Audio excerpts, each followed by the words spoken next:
올해는 제가 성경의 인물들을 살피면서 우리가 받을 교훈들을 같이 나누고 있습니다. 그 중에 오늘은 구약의 인물로서 마지막 한 분을 소개하는데요. 이스라엘의 마지막 영적 지도자라고 할 수 있는 느헤미야를 같이 여러분들께 소개해 드리고자 합니다. 이 느헤미야는 이스라엘이 남이스라엘이 바벨론에 의해서 멸망을 하고, 그리고 그때 젊은 청년들과 그리고 귀족들을 다 포로로 끌려갈 때, 그때 포로로 끌려간 사람 중에 한 사람입니다. 그런데 이 느헤미야가 그렇게 포로로 끌려가서 그곳에서 그 포로 생활하던 중에 왕의 신임을 얻습니다. 그래서 그가 왕의 수를 맡은 관원이 됩니다. 실제로 그 고대 사회에서는 이 왕의 수를 맡았다라고 하는 것은 아무나 할 수 있는 일이 아니었습니다. 우리나라에서도 보면 이런 일이 있죠. 그래서 이제 임금의 그 먹거리로 인해서 그 왕을 독살하거나 뭐 이런 일이 있기 때문에, 그래서 왕의 음식을 먼저 먹는 직책이 있었죠. 무슨 상궁이요? 기미상궁이라고 하는 직책이 있었던 것처럼, 바로 고대 사회에서 이 왕이 항상 가장 신임하는 사람은 먹을 것을 책임지는 사람입니다. 그 중에서도 술을 맡은 관원이라고 한다면 이 사람은 왕이 절대적으로 신임하는 사람, 이 정도로 포로가 출세를 해요. 그 사람이 느헤미야인데요. 그런데 이렇게 왕 옆에서 왕을 보좌하던 중에 하루는 자기 고향 예루살렘의 소식을 들었는데, 과거 나라가 멸망할 때, 그 전쟁에서 폐하에서 멸망할 때 그때의 성곽이 불이 탔는데 불탄 대로 그대로 있고, 그리고 그때 무너졌던 성곽들이 그대로 있다는 이야기를 들은 거예요. 시간이 벌써 오래 지났는데. 그러니 너무나 마음이 아파서 근심이 있는 모습으로 왕을 보좌할 때, 왕이 보니까 이 느헤미야가 평소하고 얼굴의 표정이 다른 거예요. 그래서 왕이, 야, 너 무슨 고민 있니? 그러니까 이 느헤미야가 왕에게 이야기를 합니다. 내 고국이 지금도 그때 전쟁의 폐허 그대로 있다고 하는데 너무나 아픕니다. 그러면서 나를 그곳에 보내주십시오. 그때 왕이 그 느헤미야의 요청을 받아들여서 예루살렘 총독으로 보내줘요. 예루살렘 총독으로. 그러면서 그 성곽을 다 재건할 수 있도록 거기에 들어가는 비용까지도, 그리고 그 재료까지도 다 구할 수 있도록 마련하고, 그리고 이 느헤미야를 총독으로 보냅니다. 총독이 된 느헤미야가 예루살렘에 도착을 합니다. 도착한 그날 밤, 느헤미야 2장 13절인데요. 그날 밤에 나가서 봤어요. 그랬더니 그 밤에 골짜기 문으로 나가, 이게 성곽 예루살렘 그 성문이거든요. 골짜기, 동쪽으로 골짜기인데 골짜기 문으로 나가서 용정으로 분문에 이르는 동안에 보니 예루살렘 성벽이 다 어떻게 해요? 무너졌고, 그리고 성문이 불탔더라. 이게 지금 이야기가 아닙니다. 벌써 과거에 수십 년 전에 이미 성벽이 무너졌고 불탄 그대로 남아있는 거예요. 이것을 둘러보고는 너무나 가슴이 아파서 아침에 일찍 백성들을 불러 모읍니다. 그리고는 이 백성들에게 다시금 예루살렘 성벽을 우리가 재건하여 하나님의 그 영광을 복권하고, 그리고 수치를 면하자, 그러면서 백성들을 독려합니다. 그러면서 이 느헤미야가요, 어떻게 자기가 총독이 되어서 여기까지 왔는지 간증을 해요. 저는 이것을 보면서 우리 믿음의 사람들에게는 내가 예수 그리스도를 믿고 산 것에 대한 간증이 있어야 성도다, 이렇게 말씀드리고 싶어요. 우리가 오늘도 이 자리에 올라올 수 있는 이유, 오늘도 우리가 예배할 수 있는 이 자리에는요, 특별한 뭔가 있었던 거예요. 바로 이 느헤미야는 그러기에 자기가 어떻게 왕이 이 총독이 되었는지 하나님의 선한 인도를 간증하면서 그 모인 사람들에게 우리가 힘을 모아 합치기만 하면 이 성벽을 우리가 재건할 수 있고 하나님이 도와줄 겁니다. 이렇게 선한 일을 하고자 할 때는요, 우리 성도님들 꼭 이어가세요. 선한 일을 할 때는 반드시 방해꾼이 있다는 거예요. 그래서 뭔가 여러분들이 하려고 하는 자리에 방해꾼이 있다. 아, 이거 지금 잘하는 일이구나 라고 생각하시면 돼요. 반드시 방해꾼이 생깁니다. 자, 우리 한번 옆에 있는 분에게 한번 인사했으면 좋겠어요. 우리는 그 사람 되지 맙시다.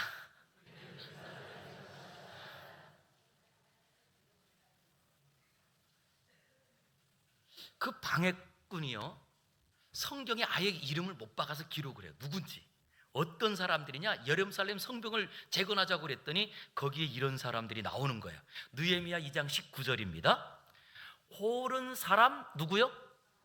그리고 종이었던 암몬 사람 누구요? 그리고 아라비아 사람 누구요? 게셈. 이 사람들이 이 말을 듣고 우리를 업신여기고 우리를 비웃어 이르되 너희가 하는 일이 무엇이냐? 너희가 왕을 배반하고자 하느냐 하기로. 여기에 방해꾼 세 사람의 이름을 정확하게 기록합니다. 첫 번째 누구요? 산발랏. 시작. 두 번째, 벌써 도비야. 도깨비 아니고요, 도비야. 그 다음 게셈. 다시 한번 시작. 다시 옆에 분에게 인사해 주세요. 우리는 그 사람 되지 맙시다. 이 세 사람 꼭 기억하셔야 돼요. 왜냐? 이들이 사실은 이렇게 성벽을 재건하자고 할 때 방해하는 이유 있을까요? 없을까요? 있었어요. 어떤 이유냐라고 했더니 예루살렘 성벽이 무너져서 있는 자리에 이들은 이득을 보고 있었어요. 그것 때문에. 그런 자리에 성벽을 재건하는 순간 자기의 이익이 끊어집니다. 그러니 성벽을 재건하지 못하도록 비난합니다. 악소문을 퍼뜨립니다. 그리고 방해합니다. 그럴 때 느헤미야가요, 이렇게 방해하는 사람들에게 뭐라고 하느냐? 느헤미야 2장 20절인데요 우리 같이 한번 읽어보겠습니다. 시작. 내가 그들에게 대답하여 이르되 하늘의 하나님이 우리를 형통하게 하시리니 그의 종들인 우리가 일어나 건축하려니와 오직 너희에게는 예루살렘에서 아무 기업도 없고 권리도 없고 기업되는 바도 없다 하였느니라. 이 느헤미야가 선언합니다. 우리를 도울 때에는 하나님께서 우리를 형통하게 하여 건축하게 할 거지만 그러나 방해하는 너희에게는 예루살렘에 아무 기업도 없고 권리도 없고 기억되는 바도 없을 것이다. 지금도 마찬가지예요. 하나님의 일을 방해하는 사람은요, 하나님께 받을 복이 없어요. 왜 우리가 그 사람 안 돼야 되느냐? 여기에 이유가 있는 거예요. 우리는 하나님의 복을 받아야 살거든요. 그런데 하나님의 일을 방해하는 사람이 그 복을 받을 수 있을까요?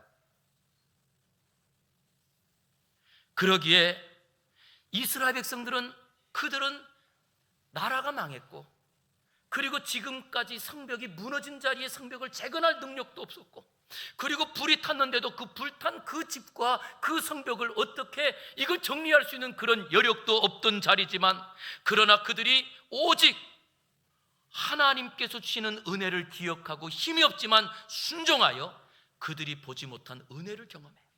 저는 우리 사랑하는 성도님들의 삶 가운데도 지금 우리의 형편은 비록 성곽을 재건할 수 있는 힘이 없다 할지라도, 아니 불탄 집을 우리가 다시 지을 만한 그런 여력이 없다 할지라도 하나님 말씀에 순종함으로 하나님께서 세우시는 은혜를 우리가 경험하는 주인공이 되길 주의 이름으로 축복합니다. 결국요, 이스라엘 백성들이 느헤미야 이 총독과 합심해서 방해하는 것들을 다 견디고 예루살렘 성벽을 재건해요. 할렐루야. 와, 얼마나 멋있어요. 그리고 이렇게 재건하는 날에 느헤미야 12장 43절은 이렇게 소개합니다. 이날에 무리가 큰 제사를 드리고 심히 무엇해요? 즐거워하였고 이는 하나님이 어떻게 하였대요? 크게 즐거워하게 하였습니다. 부녀와 어린이도 무엇해요? 즐거워하였으므로 예루살렘이 즐거워하는 소리가 어떻게 됐대요? 멀리 들리니라. 할렐루야. 여기 멀리 들렸다는 말은요, 이 예루살렘에서 즐거워하는 소리가 국경을 넘어갔다는 거예요. 국경을 넘어갈 정도로 이렇게 기뻐하고 즐거워하는 소리가 그 백성들 안에 가득 찼고, 그리고 또한 행복했다는 거예요. 이러면 이렇게 성벽을 재건했으니까 악한 사람들도 다 사라지고, 그리고 또 하나님의 은혜와 평강을 누리면서 평생을 살면 얼마나 좋아요?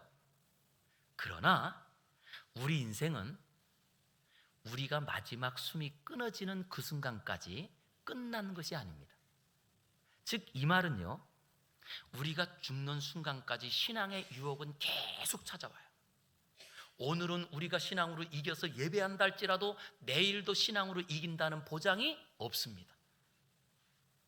아니, 그뿐만 아니라 사탄은요, 반드시 우리가 이렇게 공격해서 넘어지지 않으면 저렇게 공격을 해서 항상 사탄은 우리를 넘어뜨리려고 지금도 호시탐탐 노립니다. 이 느헤미야가 자기의 사명을 완수했어요. 왕에게 왕이여, 내 고향에 이 성곽이 무너졌고 불탄 자리에 이걸 재건하고 싶습니다. 총독으로 보내주었고, 그리고 물질까지 후원해 줘가지고 이걸 다 사명을 마쳤어요. 이제 다 마치고 이 느헤미야가 다시금 자기가 있던 왕을 섬기는 자리로 돌아갑니다.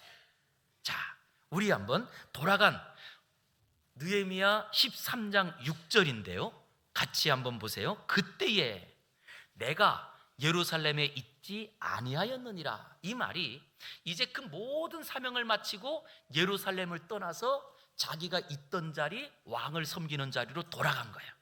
그리고 바벨론 왕 아닥사스다 몇 년이요? 32년에 내가 왕에게 나아갔다가 며칠 후에 왕에게 무엇을 청했어요? 말미를 달라고 청했대요. 며칠 후에. 그런데 지금 우리가 성경을 볼 때에는 지금 이 느헤미야가 그렇게 자기가 있던 왕궁으로 돌아가서 거기서 며칠 후에 왕에게 말미를 요청해서 휴가를 요청했다, 이런 식이거든요. 그런데 역사상으로 보면 이때가 얼만큼 지나느냐라고 했더니 약 10년이 지납니다. 느헤미야가 자기가 사명을 완수하고 그리고 자기 이제 있던 자리로 돌아가서 한 10년 정도 지났어요. 근데 10년 정도 지나고 그리고 자기 고향 예루살렘이 어떻게 변했는지 가고 싶은 거예요. 보고 싶은 거예요. 또 이미 성곽을 다 재건했으니까. 그래서 왕에게 요청합니다. 그때 이 아닥사스다 왕이 이번에 다시금 예루살렘 총독으로 다시 임명을 해줘요. 그래서 이 느헤미야가 두 번째 예루살렘 총독으로 다시 오게 됩니다. 자, 그렇게 이 돌아왔더니요, 세상에 대제사장이 도비야에게 성전 뜰에 있는 방을 내주었던 거예요. 자, 이 이야기를 이렇게 기록합니다. 6절 다음 7절 보세요. 7절. 예루살렘에 이르러서야 엘리야십이 도비야를 위하여 하나님의 전 뜰에 방을 만든 무엇을 알았대요? 악한 일을 알았다. 오늘은 계속 전화가 많이 울리는데, 가능한 우리 성도님들 전화는 꼭 다시 한번 확인해서 진동을 하든지 꺼주세요. 이게 여러분들 한 분 때문에 전체가 지금 다 손해보잖아요. 다시 한번 부탁드립니다. 자, 이제 악한 일이라는 거예요. 아니, 예루살렘 성전에 있는 그 뜰에 방을 하나 내준 것이 악한 일일까요? 라고 했더니 이 도비야에게 내주었다고 하는데, 도비야는 누구냐? 처음에 성전을 재건할 때에 방해했던 3명 있죠. 자, 누구예요? 첫 번째 산발랏, 도비야, 게셈, 이 3사람이잖아요. 바로 그 3인방 중에 한 사람입니다. 그런데 그들이 방해할 때 느헤미야가 뭐라고 했느냐? 너희에게는 예루살렘에 아무 기업도 어떻게 해요? 기업도 없고 권리도 기억되는 바도 없다, 이렇게 말한 사람이란 말이에요. 그런데 지금 그 사람이 예루살렘에서도 제일 소중한 건물 예루살렘 성전 그 아랫목을 차지하고 있는 거예요. 우리 한번 따라할게요. 어이구, 이런 일이 있으면 되겠어요? 아니, 불과 느헤미야가 10년을 떨어져 있다 돌아왔는데 보니까 그 성전, 이 성벽을 재건할 때 방해했고, 그때에 그 느헤미야가 선포합니다. 예루살렘의 너에게는 분깃이 없을 것이다. 권리도 없다. 그런데 그 사람이 하나님의 성전에, 그것도 이 성전의 방은요, 안 내주는 방입니다. 아무한테도. 그런데 그 방을 내주어서 거기를 차지하고 있는 거예요. 이게 말이나 되는 이야기인가요? 그래서 지금 느헤미야는 뭐라고 말하냐? 이것을 악한 일을 알았다. 악한 일이다 라고 말을 합니다. 그런데요, 이게 왜 악한 일인지 기가 막힌 거예요. 실제로 지금 도비야가 차지하고 있는 이 성전 뜰에 있는 방이라고 말했지만, 이 방은요, 곡간을 말합니다. 창고입니다. 창고. 그런데 이 곡간은 원래 이스라엘 백성들이 절기 때마다 하나님께 올라와서 11조를 바쳐요. 11조를. 그럼 그 11조를 쌓아놓는 창고를 말해요. 11조를. 그리고 이 11조를 다 곳간마다 쌓아놓아서 성전에서 일하는 레위인들, 그리고 제사장들, 그들에게 돌아가는 양식을 거기서 주는 거예요. 그런데 그 곡간 하나를 비웠다라고 하는 이 말은, 도비야가 그 곡간을 지금 차지하고 있다 보니까 백성들이 그 예물을 드리면 그거를 쌓아놓을 곳이 한 곳이 비어 있잖아요. 완전히 이 도비야가 차지하니까 거긴 못 쌓아놓는단 말이에요. 그거는 남는 건 어떻게 했을까요? 여기에 소개되고 있는 또 다른 말이, 대제사장이 그거를 자기 걸로 만들었다. 그리고는 이 명목이 있잖아요. 도비야가 그 방을 차지하고 있으니까. 그랬더니 점점 어떤 일이 벌어지느냐? 백성들에게 드린 제물을 대제사장이 자기 걸로 만들어버리고, 그 다음 또 있는 일은 성전에서 일하는 레위인들에게 돌아갈 몫이 점점 줄어든 거예요. 그럼 어떤 일이 벌어질 것 같으세요? 자, 성전에서 섬기는 레위인들도요, 다 집집마다 자기 가족들을 있고 가족들을 부양해야 되는데 성전에서 받는 것 갖고 부족해요. 그럼 어떻게 해야 되겠어요? 나는 우리 집을 책임질, 부양할 책임이 있는데. 그랬더니 이 레위인들이 점점 성전의 일을 안 하고 떠나기 시작하는 거예요. 성전의 일을 안 하고 떠나요. 왜? 가족을 책임져야 되니까. 그러다 보니 마음껏 예배하고 하나님을 찬양할 장소에 사람들이 식량을 걱정하는 그런 사람들이 인도자가 되다 보니까 오히려 백성들까지도 이제는 더 하나님을 섬기는 일들이 소홀해지기 시작합니다. 아니, 그랬더니 점점 백성들이요, 이제는 하나님께 마음을 두는 일들을 다 떠나고 세상에 관심 있는 것으로 바뀌어버리는 거예요. 우리가 가끔 신앙생활하면서 착각합니다. 눈에 보이지 않는 것은 없는 것이라고. 그러나 우리가 먼저 예배하는 자리에, 오늘도 예배할 때 첫 번째 성경 구절 하나 있습니다. 하나님은 영이시니, 이 말은 우리 하나님은 보이지 않는 분이시니 그러나 그분은 내가 믿고 내가 하나님께 예배합니다, 이거거든요.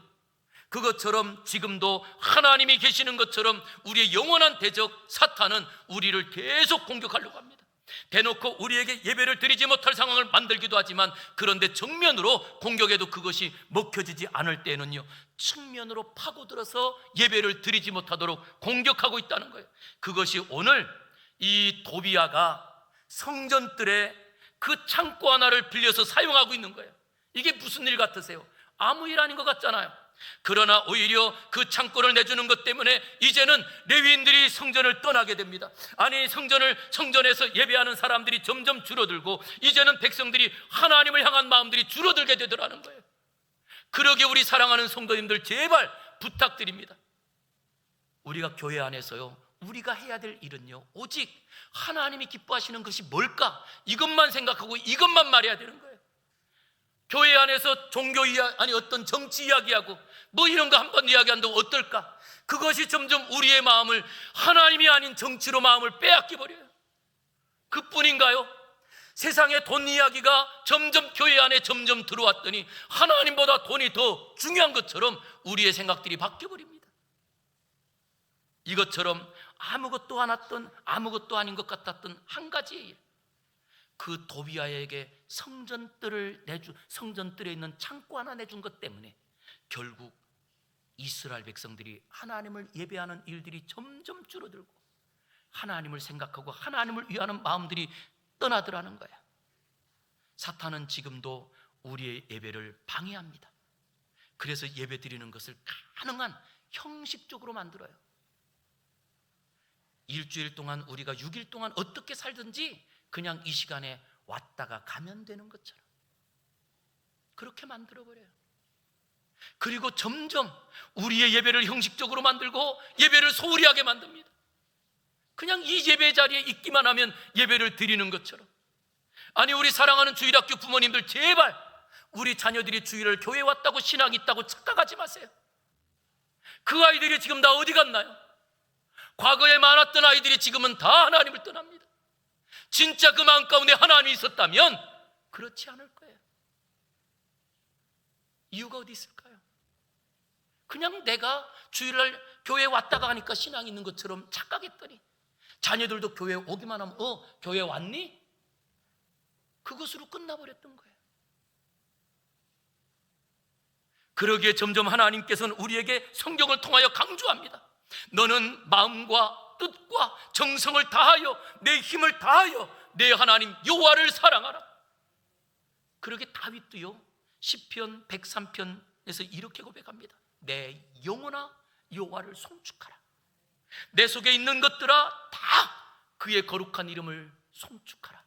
내 영혼아 여호와를 송축하며 그의 모든 은혜와 그의 택하심을 잊지 말지어다. 우리의 마음을 다 하라는 거예요. 저는 우리 성도님께 한번 질문 드리고 싶어요. 정말 예배에 내 마음을 다 할 각오가 되어 있는지요? 예배에 내 목숨을 던져도 나는 아깝지 않은 고백을 가지고 예배를 드리는지요? 이건 내 생각하고 다른데? 이건 내가 했던 것과 다른데? 그러면서 혹시 뻗팅기고 거절하려는 마음들이 혹시 우리 안에 있지는 않은지요? 그건 예배가 아닙니다. 아까도 우리 예배를 드리기 전에 우리 찬양대하고 늘 기도하고 올라와요. 그때 제가 기도하면서 이런 기도를 했어요. 하나님, 우리가 하나님을 높이는 것이 아니고 우리는 하나님을 높일 수 없거든요.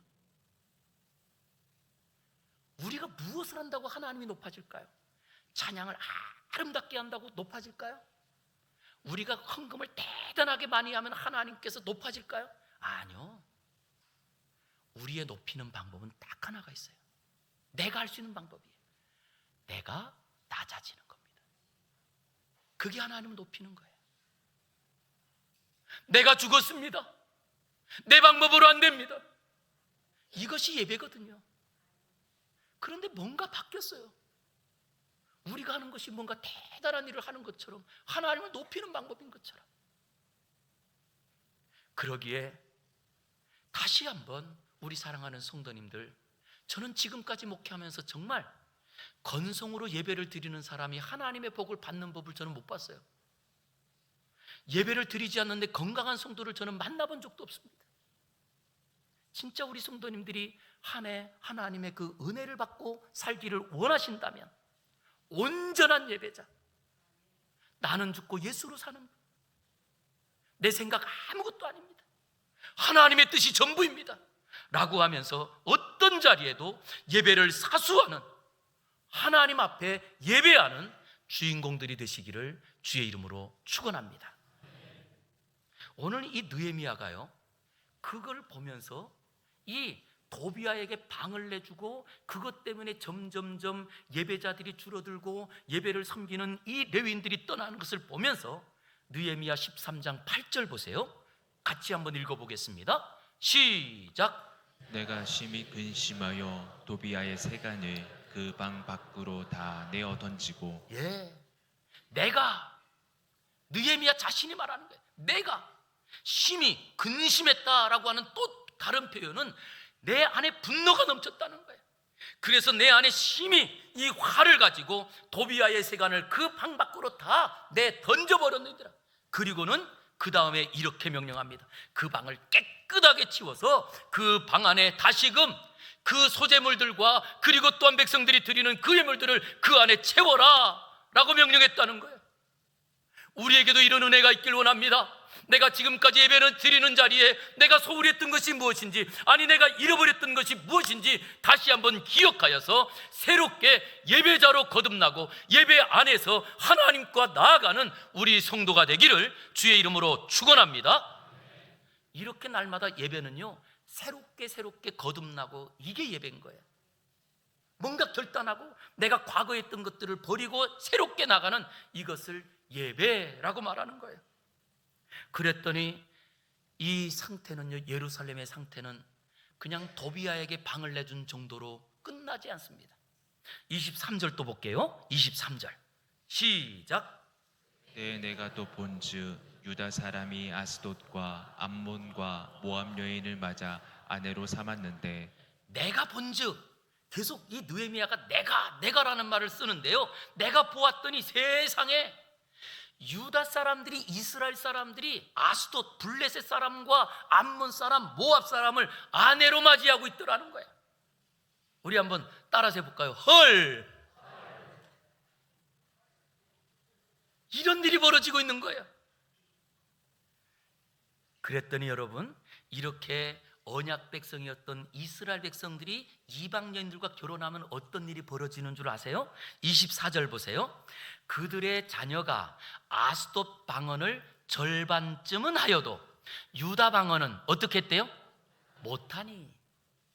방언이라는 것은 말을 말합니다. 말. 그랬더니 이건 더 정확히 말하면, 그렇게 이방 여인들과 결혼한 가정들의 자녀들을 보았더니 그들이 다 그 자녀들 중에 절반쯤 아스돗 방언, 즉 블레셋 말을 하거나 아니면 또 모압이나 암몬 말은 하는데 히브리 말을 하는 사람은 없더라.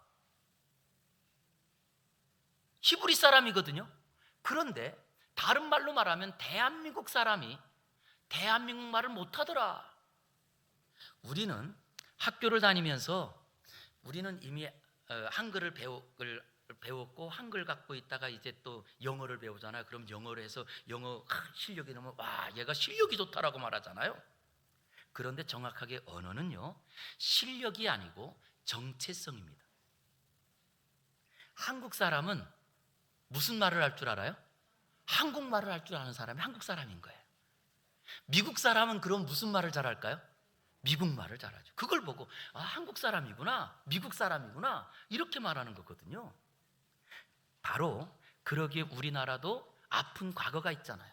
일제강점기에 일본이 무력으로 우리나라를 침략하고 점령하고, 그리고 또한 거기에서 학교를 운영하면서 학교에서 무슨 말을 써야 돼요?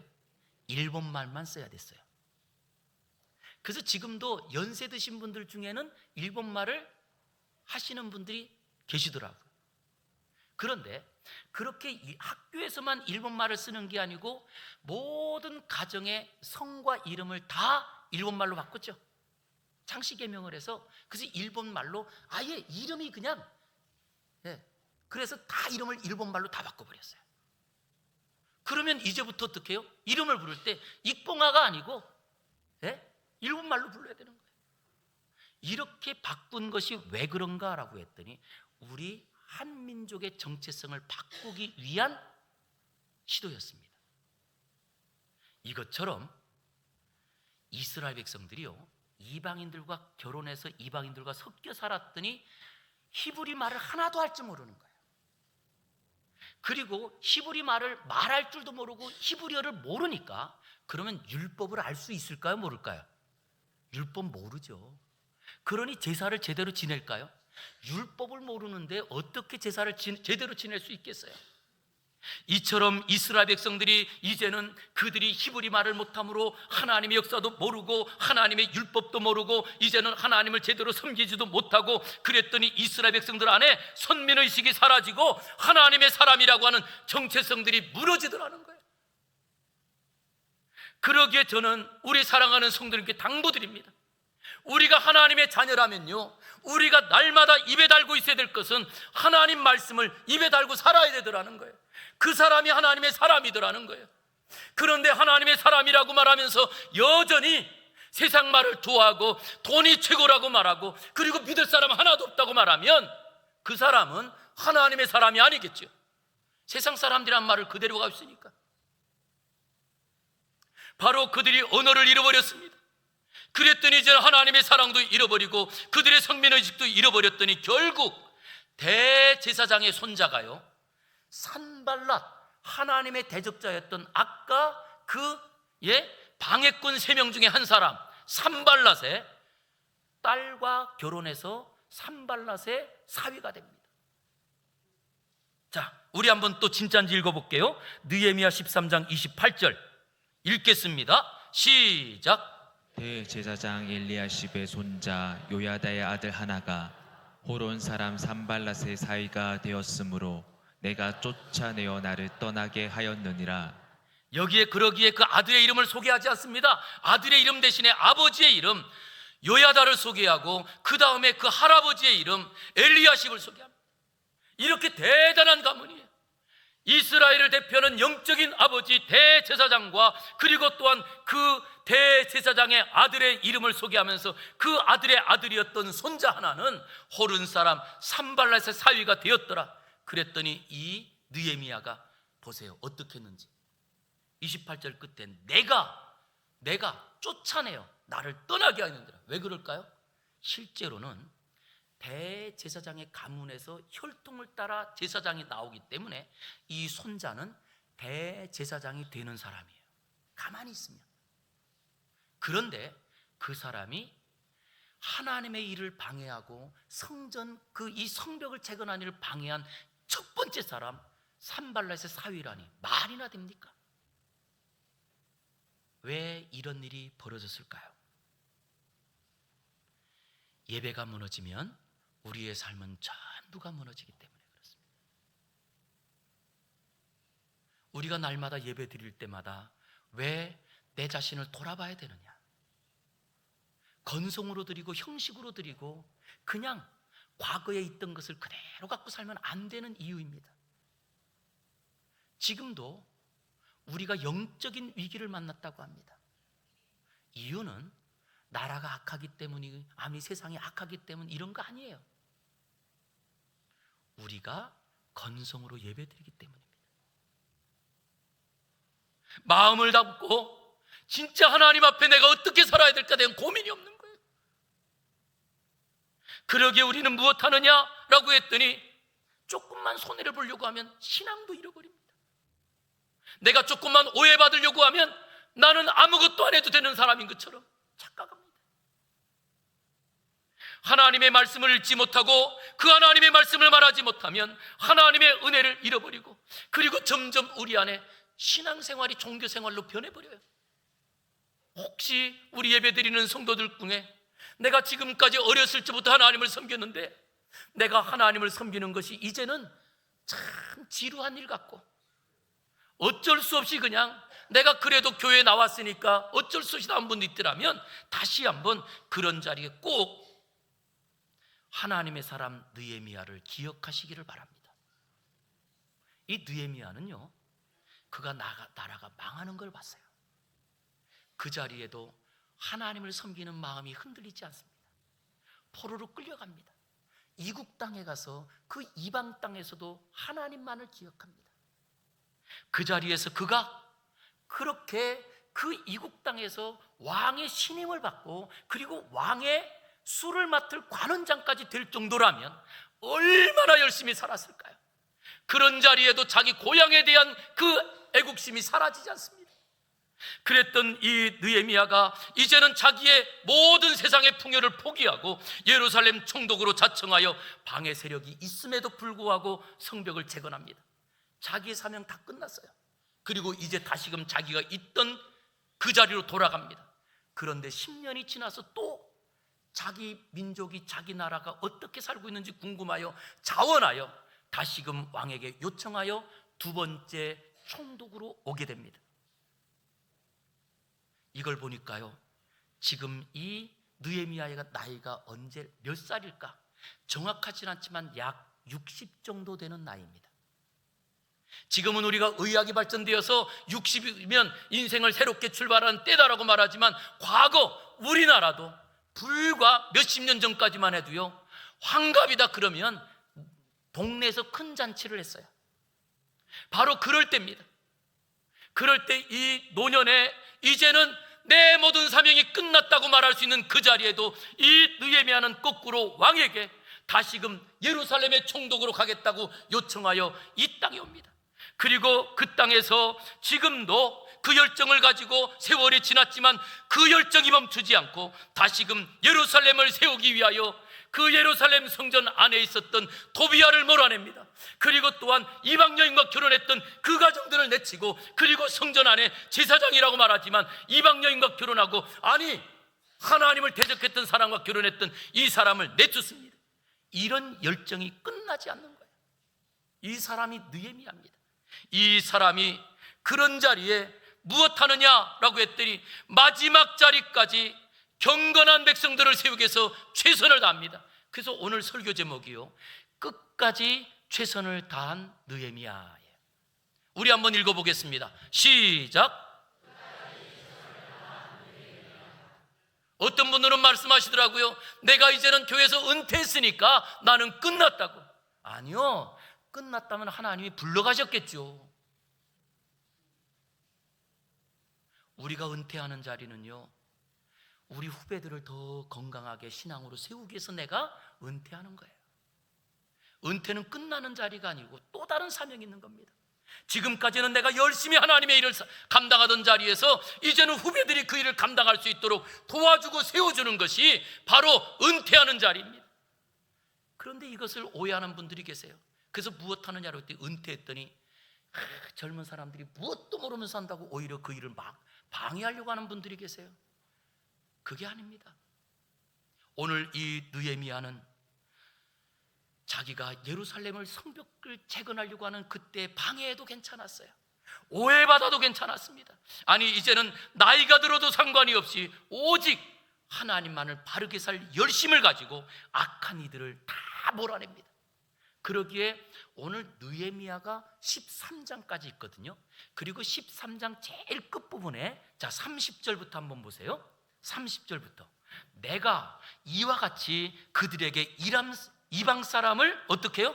떠나게 하여 그들을 깨끗하게 하고, 또 제사장과 레위 사람의 반열을 어떻게 해요? 세워서 그들이, 레위 사람들이 점점 하나님 전을 떠나고 하나님의 전에 예배가 무너지는 자리에서 그들을 세워서 예배를 세우고 각각 자기의 일을 맡게 하고, 그리고 31장 앞부분 보세요. 또 정한 기한에 나무와 처음 익은 것을 어떻게 했대요? 드리게 하여 싸우니. 그리고는 이렇게 그 모든 것을 성전을 깨끗하게 하고 예배가 예배될 수 있도록 다 하고 나서 마지막 딱 한마디를 하나님께 기도합니다. 마지막 절이에요. 31절 끝부분 같이 한번 크게 읽어보겠습니다. 시작. 내 하나님이여 나를 기억하사 복을 주옵소서. 그리고 끝. 느헤미야 선지자가, 느헤미야가 이 글을 쓰면서 노년에 이게 끝이에요. 그럼 여러분 이 마음은 느헤미야가 지금 하나님께 간절히 기도하는 내용일 거잖아요. 그런데 내 하나님이요 나를 기억하사 복을 주옵소서 라고 기도하고 끝나요. 이 복은 느헤미야가 자기 자신에게 복을 달라는 걸까요? 아니면 자기 후손들에게 복을 달라는 걸까요? 이제 나는 복 안 받아도 하나님 부르시면 돼요. 그런 자리에 이 느헤미야는 자기 자손들에게 복을 달라고 기도합니다. 그런데 자기 자손들과 그리고 이 민족을 향하여 복을 달라고 기도하면서 근거를 무엇으로 삼느냐? 그 근거가 이거예요. 나를 기억하여 복을 주옵소서. 내가 지금까지 하나님을 위해서 살았던 이 믿음을 보고 우리 자녀들에게 복을 주옵소서. 어떻게 살았어요? 끝까지. 이것은 누구만 할 수 있는 기도냐? 끝까지 신앙을 지킨 사람만 할 수 있는 기도예요. 마지막까지 신앙으로 살았던 사람만 할 수 있는 기도입니다. 우리에게 정말 저는 이것이 필요한 줄 믿습니다. 오늘도 믿음으로 살지만 그러나 우리 사랑하는 성도님들이 다시 한번 이 생명 다하는 그 순간까지 느헤미야처럼 하나님을 향해서 하나님의 열심, 그 예배가 회복되도록 다시 한번 열심으로 최선을 다하고 마지막에 주여 나를 기억하여 내 아들 딸 복을 주세요. 하나님, 나를 기억하여 이 민족에게 복을 주옵소서. 이렇게 고백할 수 있는 끝까지 최선을 다하는 저와 여러분 되기를 주의 이름으로 축복합니다. 기도하겠습니다. 거룩하신 아버지 하나님, 우리가 하나님을 믿고 산다고 하면서도 내 생각과 조금만 다르면 원망하고 불평하고, 그리고 내가 과거에 열심히 살았던 것을 가지고 지금도 우리가 신앙이 있는 것처럼 착각하는 일들이 많이 있습니다. 주여, 지금 하나님을 찾는 것이 나의 기도요, 지금 내가 하는 일이 하나님을 섬기는 봉사인 줄 믿습니다. 주여, 원하옵기는 지금도 하나님을 섬기며 느헤미야처럼 끝까지 최선을 다하여 하나님만 섬기는 믿음의 사람 되게 하여 주시옵소서. 나로 말미암아 우리 가족이, 우리 자녀들이, 이 나라 이 민족이 복을 받게 하여 주시기를 원하옵고 예수님 이름으로 기도 올리옵나이다. 아멘.